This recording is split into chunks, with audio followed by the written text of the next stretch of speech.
கூடுமான மட்டும் தனிமையை தவிர்த்து விடுங்கள். நீங்கள் வர்ஷிப் மினிஸ்ட்ரியில் இருக்கவங்களாம் இப்படி லஸ்ட்டில் விழுறாங்க அப்படின்றதுக்கு one of the main reasons வந்து லஸ்ட் வந்து, அல்லது lust or money or power எல்லாமே வந்து இந்த தனிமை. அது வந்து அது ரொம்ப தீனி போடும். அது நிறைய தவறான முடிவுகள் எடுக்கிறதுக்கு அது ஒரு பெரிய ஹாட் பெட்டாக மாறுது. அதனால் என்னுடைய ரெக்கமெண்டேஷன் வந்து தனிமை எவ்வளோ தூரம் அவாய்ட் பண்ண முடியுமோ அவ்வளோ அவாய்ட் பண்ணும். இயேசுவும் ஊழியத்துக்கு ஆட்களை சீஷர்களை அனுப்பும்போது தனிமையாக அனுப்பாமல் 2 பேரை அனுப்புனார்னு பார்க்குறோம். நம்ம தனிமையில் நடந்தால் கூட அதை வந்து நம்ம உடனே மற்றவங்களுக்கு நம்ம ஷேர் பண்ணுறது ரொம்ப முக்கியம். நம்ம ஃபேமிலியோடு அதை வந்து அப்டேட் பண்ணுறது ரொம்ப முக்கியம். அது என்றைக்கு நம்ம தனிமையில் மறைக்க ஆரம்பிக்கிறோமோ அந்த ப்ராப்ளம் வந்து என்ன ஆகிட ஆரம்பிச்சிடுது, அது வேறுபற்ற ஆரம்பிக்குது. அங்கே தான் ப்ராப்ளம். ஸோ ஒரு எல்லையை தாண்டும் போது நமக்கு தெரியணும் இது வந்து சோதனையாக மாறப்போது. நமக்கு நல்லா தெரியும், தெரியாமலாம் யாரும் விழுறது இல்லை இல்லையா? we know that there is a problem brewing. அப்படி வரும்போது நம்ம என்ன பண்ணணும்னா உடனே அதை தனிமையில் போய் அதை மறைக்க நம்ம ட்ரை பண்ணாமல் அதை எக்ஸ்போஸ் பண்ணி உடனே நம்ம பெற்றோருக்கோ அல்லது நீங்கள் கல்யாணம் ஆயிருந்தால் உங்கள் ஒய்ஃப்ட்ட உங்கள் ஹஸ்பண்ட்டை உடனே போய் சொல்லிடணும். அதை போய் சொல்லும்போது அவங்க நம்மளுக்கு என்ன பண்ணுவாங்கன்னா செக்யூரிட்டியாக மாறுவாங்க. அவங்க நம்மளை கார்ட் பண்ண ஆரம்பிப்பாங்க. அவங்க நமக்கு ஆலோசனை கொடுப்பாங்க, சில இடத்துல கண்டிப்பாங்க, சில இடத்துல நமக்காக வந்து அவங்க துணையாக வந்து நின்று நம்முடைய ப்ராப்ளம்ஸை வந்து நேவிகேட் பண்ணுறதுக்கு அவங்க ஹெல்ப் பண்ணுவாங்க. ஒண்டியாக இருந்து விழுகிறவனுக்கு ஐயோ, அவனை தூக்கிவிட துணை இல்லையே அப்படின்னு பிரசங்கியில் வாசிக்கிறோம், எக்லீசியாஸ்டஸில் வாசிக்கிறோம். உங்களுக்கு தெரியும், அந்த சிம்சோன் கூட அந்த சோதனையில் சிக்கின போது அவங்க அப்பா மட்டும் சொல்லவே இல்லைன்னு வேதம் சொல்லுது இல்லையா? அந்த சிங்கத்தின் வாயிலிருந்து வந்த தேனை சாப்பிட்டு அவங்க அப்பா மட்டும் கொடுக்கும்போது இந்த மாதிரி தான் ஒரு பிணத்திலிருந்து நான் எடுத்து சாப்பிட்டேன், உங்களுக்கும் கூட்டம் வந்திருக்கேன்னு சொல்லலையா? ஆனால் அது வந்து அந்த ப்ராப்ளம்ஸ் என்ன பண்ண ஆரம்பிச்சது, காம்ப்ளிகேட் பண்ண. So avoid being alone and avoid avoid not revealing when problem arises. Always be accountable to somebody. அந்த அக்கௌண்டபிலிட்டியை மெயின்டைன் பண்ணுங்க. மற்றவர்களுக்கு முன்பாக உத்தரவாதத்தை நீங்கள் மற்றவங்க கையில் கொடுங்க. நீங்கள் கல்யாணம் ஆகிருந்தால் கண்டிப்பாக உங்கள் ஒய்ஃப்ட்ட உங்கள் ஹஸ்பண்ட்டை அதை உடனே எக்ஸ்போஸ் பண்ணுங்கள். இந்த மாதிரி நடக்குது அப்படின்னு சொல்லி, இந்த மாதிரி அவங்க என்னை அப்ரோச் பண்ணாங்க, இந்த மாதிரி என்கிட்ட பேசினாங்க, இப்படி சொல்லிட்டாங்க, இந்த மாதிரி எனக்கு வந்து இந்த மாதிரி என்னை வந்து பர்சனலாக எனக்கு டெக்ஸ்டிங் பண்ணாங்க. வாலிப பிள்ளைங்களுக்கும் உங்களுக்கு நான் சொல்லுவேன், உங்களுக்கு ஆண்டர் பேரண்ட்ஸ் கொடுத்துருக்கிறாரு. இப்போ நிறைய பேர் நீங்கள் தனிமையாக உங்கள் கனெக்ஷன்ஸை பில்ட் பண்ணுறதுக்கு நிறைய ஆப்பர்ச்சுனிட்டிஸ் இருக்குது இல்லையா? இப்போ எல்லார் கையிலையும் கண்டிப்பாக ஒரு மொபைல் ஃபோன் ஒன்று கண்டிப்பாக இருக்குது. அந்த மொபைலில் வந்து உங்களுக்கு பர்சனலாக ஒரு அக்கௌண்ட் இருக்குது. அது ஃபேஸ்புக்காக இருக்கலாம், அல்லது இன்ஸ்டாகிராமாக இருக்கலாம், அல்லது எஸ்எம்எஸ்ஸாக இருக்கலாம், அல்லது வாட்ஸ்அப்பாக இருக்கலாம், டெக்ஸ்டிங் இருக்கலாம், ஏதோ ஒன்று இருக்கலாம். நீங்கள் அதில் வந்து எல்லை மீறி ஒரு காரியம் போதுன்ன உடனே நிறைய பேர் பண்ணுற தப்பு வந்து அதை மறைக்கிறது. ஒன்றும் நடக்காது போல் அதை அப்படியே மறைச்சு வைக்கும் போது ஒரு கட்டத்துக்கு மேலே உங்களால் அதை ஹேண்டில் பண்ண முடியாது. அதுக்கப்புறமா யூ ஃபால் இன்டு சின். அதுக்கப்புறமா பெரிய பிரச்சனையில் சிக்கிட்டு you come very late and report the story, but it is too big, too late to handle the whole issue. அப்படி பண்ணாதீங்க, அதை உடனே ரிப்போர்ட் பண்ணுங்கள். அது வெளிப்படையாக இருங்க. வெளிப்படையாக இருந்து காரியங்களை நீங்கள் உடனே மனம் விட்டு நீங்கள் சொல்லிட்டீங்க அப்படின்னா அதுக்கு வந்து ஒரு க்ளோஷர் கிடைக்கும் இல்லையா? அதுக்கு ஒரு உடனே அதுக்கு ஒரு தீர்வு கிடைக்கும். அதனால் இதில் ரொம்ப காஷியஸான. பொதுவாக இந்த விழுகையில் இந்த மாதிரி இச்சைகள்லாம் விழுந்தவங்க வந்து அந்த தனிமையில் தான் தாக்கப்படுறாங்க. பிசாசம் தனிமைக்காக தான் வெயிட் பண்ணுறான், நம்ம எப்போ தனியாக மாட்டுவோன்னு. ஏவாளையும் வந்து ஆதாம் இருக்கும்போது அவன் சோதிக்கலை, அவளை தனியாக தான் சோதித்தான். அந்த நேரத்தில் ஒருவேளை ஏவாள் வந்து ஆதாமை கூப்பிட்டுருந்தா என்ன ஆயிருக்கும்? அந்த டெம்டேஷனை ஒருவேளை என்ன பண்ணியிருக்கலாம், எதிர்கொண்டிருக்கலாம் இல்லையா? ஆனால் அவள் கூப்பிடலை, அவள் தனியாகவே ஹேண்டில் பண்ண ஆரம்பிக்கும். கடைசியில் she fell to the temptation. Joseph ஸ்டோரியை நீங்கள் படிச்சிங்கன்னா, ஜோசப்க்கு வந்து பெரிய பிரபலம்லாம் கிடையாது. அவன் ஒரு ஸ்லேவ், அவன் ஒரு அடிமையாக இருந்தபோது ஒரு இளைஞனுக்கு என்ன வந்தது, 4 செவருக்குள்ளே சோதனை வந்தது. நீங்கள் சிம்சோன் எடுத்துக்கிட்டிங்கன்னா, அவன் ஒரு நியாயாதிபதியாக இருக்கும்போது அவனுக்கு சோதனை வந்தது. தாவீதை எடுத்துக்கிட்டிங்கன்னா ராஜாவாக இருந்தார், தேசத்திலே நம்பர் 1 அவர் தான், அவருக்கு என்ன வந்தது, சோதனை வந்தது. அப்போ எல்லாருக்குமே சோதனை இருக்குது. நீங்கள் மேரீட் ஆர் அன்மேரிட், நீங்கள் வந்து நீங்கள் இப்போ தான் ஸ்டார்ட் பண்ணுறீங்க அப்படின்ற லெவலுக்கும் நீங்கள் டாப் பொசிஷனில் இருக்க எல்லாருக்குமே என்ன உண்டு, சோதனை உண்டு. மாம்சத்தில் பிறந்த எல்லாருக்குமே என்ன உண்டு? சோதனை உண்டு. இதற்கு ஒரு சிறந்த உதாரணம் இயேசு. இயேசுவையே பிசாசானவன் சோதிச்சான். அவரையே சோதிச்சானா நம்மளை விடுவான்னு நினைக்கிறீங்களா? நம்மெல்லாம் வந்து விதிவிலக்கே கிடையாது. We will be tempted. அதனால் நீங்கள் நினைக்காதீங்க பாஸ்டர்ஸ்க்கு மட்டும்தான் டெம்ப்டேஷன், வர்ஷிப் லீடர்ஸ்க்கு மட்டும்தான் டெம்ப்டேஷன், நமக்கெல்லாம் கிடையாதுன்னு. இல்லை அப்படிலாம் கிடையாது. Everybody is tempted.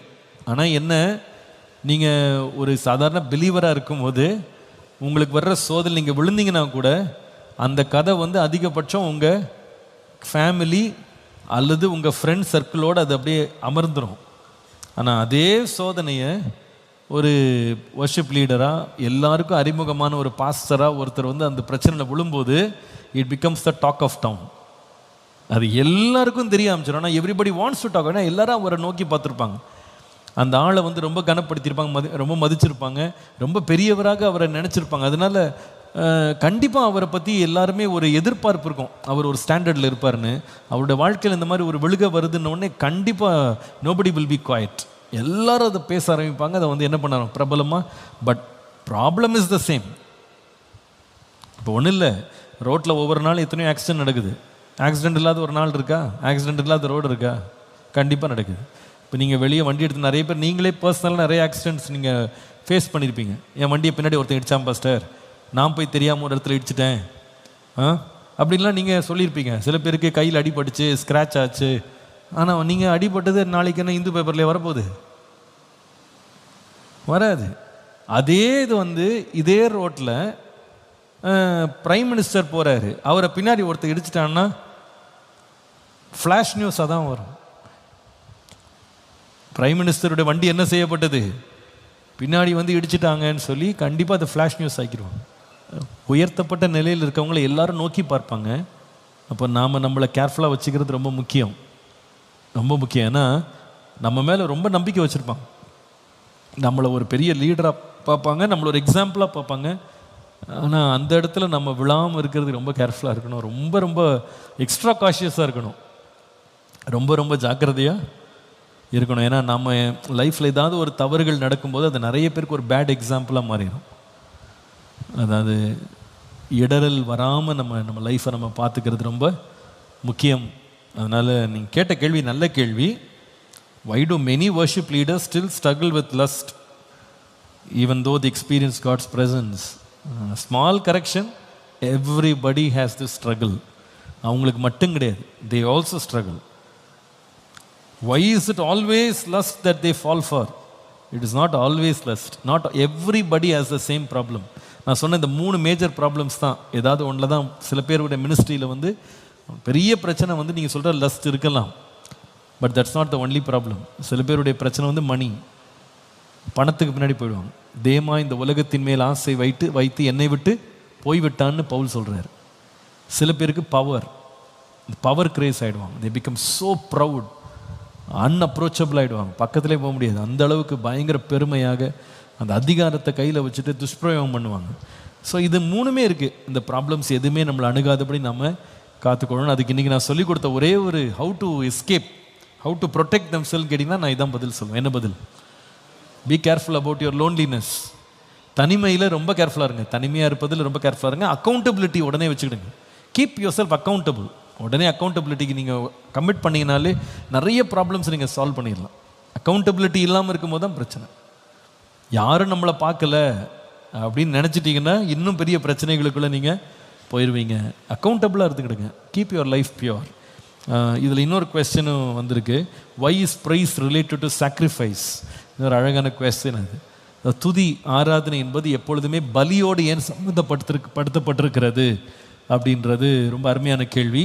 இதற்கு வந்து நான் எடுக்க போகிற கிளாஸினுடைய அந்த சாராம்சத்தில் அதனுடைய பதில் இருக்குது. அதனால் நான் அதுக்குள்ளே இப்போ நான் டைரெக்டாக போக விரும்பல. பட் நான் டீச் பண்ண அதுக்கு பதிலை நம்ம கண்டுபிடிக்க போகிறோம். நம்ம வந்து செஷன் 1ல் வந்து we talked about the necessity for worship.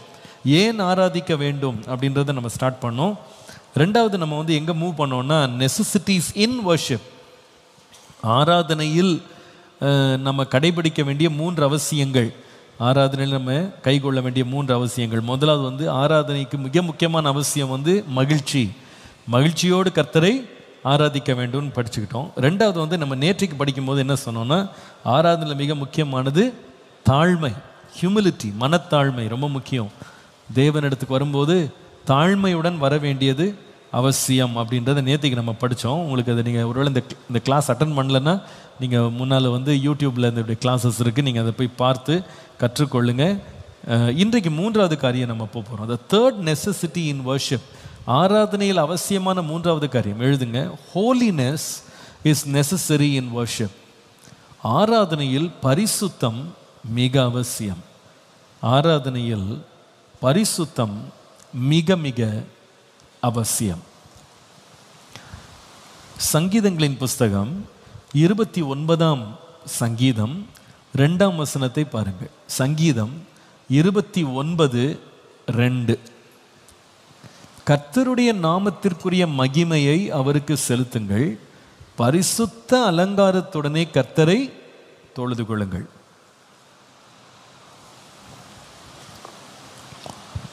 கர்த்தரை ஆராதிக்கிறதுக்கு ஒரு நெசசிட்டி, அவசியம் என்று ஒன்று இருக்குமானா அவசியமானது என்னன்னு கேட்டால் பரிசுத்தம். பரிசுத்த அலங்காரத்தோடு கர்த்தரை தொழுது கொள்ளுங்கள். ஆராதனை என்பது பழைய ஏற்பாட்டிலே ஆரம்பித்த ஒரு காரியம். அந்த ஆராதனையினுடைய ஒவ்வொரு பகுதியிலையும் நம்ம படிக்கும்போது அவங்க ஆராதனையில் ரொம்ப முக்கியமாக அவங்க கவனம் செலுத்தி செய்த ஒரு காரியம் வந்து they maintain holiness and sanctity, purity. அது சுத்தமாக இருக்க வேண்டும் என்று சொல்லி அதில் வந்து அவங்க மெயின்டைன் பண்ணதை நம்ம பார்க்குறோம். கர்த்தர் அதை எதிர்பார்த்ததை நம்ம பார்க்குறோம். நீங்கள் உதாரணமாக யாத்ராகமம் 28ஆம் அதிகாரம் 41ஆம் வசனம், எக்ஸோடஸ் 28:41 வாசிக்கும் போது அங்கே நம்ம வாசிக்கிறோம், உன் சகோதரனாகிய ஆரோனும் அவனோட கூட அவன் குமாரரும் எனக்கு ஆசாரிய ஊழியம் செய்யும்படி நீ அந்த வஸ்திரங்களை அவர்களுக்கு உடுத்தி அவர்களை அபிஷேகம் செய்து அவர்களை பிரதிஷ்டை பண்ணி அவர்களை பரிசுத்தப்படுத்துவாயாக. அந்த வர்ஷிப் மினிஸ்ட்ரி அன்னைக்கு வந்து ஃபிசிக்கல் வர்ஷிப் தான் மோஸ்ட்லி. அவங்க வர்ஷிப் வந்து தே ஆஃபர்ட் இட் த்ரூ சாக்ரிஃபைஸ். பலிகள் மூலமாக தேவனுக்கு ஆராதனை செய்தாங்க. அப்போ அந்த பலி செலுத்துகிற அந்த மனுஷன் இருக்கிறான் பாருங்க, யார் பலி செலுத்துகிறார்களோ அந்த வேலையை செய்கிற அந்த ஆசாரியன் வந்து என்ன செய்யப்படணும்னா பரிசுத்தப்படுத்தப்பட வேண்டும். he has to be sanctified.